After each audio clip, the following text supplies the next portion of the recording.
Focus থাকবে এখানে। তো আমরা এখন এটা আনবক্সিং করতেছি। হ্যাঁ, আনবক্সিং হচ্ছে এটা। এই যে এটার ভিতরে আসেন, এদিকে আসেন, এদিকে আসেন। আনবক্সিং করার পরে এটার ভিতরে আমরা যেটা পাবো সেটা হচ্ছে এই যে এটা।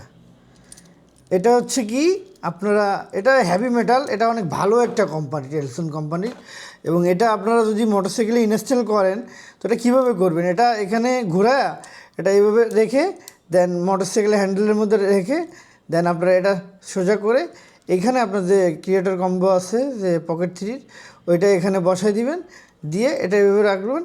রাখার পরে আপনি ইজিলি খুব সহজেই ভিডিওটা করতে পারবেন। আর এই প্রোডাক্টটা অনেক ভালো, এই জন্য আমিও পারচেস করছি। আমারও হোন্ডা আছে, আমিও মোটো ব্লগ করি, যার জন্যই আর কি আমি আপনাদেরকে হেল্পের জন্য, বিকজ আমিও হেল্প পাই নাই কোথাও থেকে যে কীভাবে আমি এরকম একটা গ্যাজেট খুঁজে পাবো, কিন্তু আমি অনেক কষ্ট করে খুঁজে দেন এটা নিয়ে আসি। এখানে একটা আবার আছে মোটরসাইকেল হোল্ড, যার মাধ্যমে আপনি এই ভিডিও করতে পারেন, এক্সট্রাভাবে দিয়ে রাখছে। তো এই ছিল আমার ভিডিও। আমার পক্ষ থেকে আপনাদের সকলকে শুভেচ্ছা এবং ধন্যবাদ আমার ভিডিওটা দেখার জন্য। আশা করি এইটা আপনাদের জন্য অনেক কাজে দিবে, বিকজ আমিও এই ভিডিওটার অপেক্ষায় ছিলাম। কিন্তু যাই হোক, আল্লাহ হাফেজ।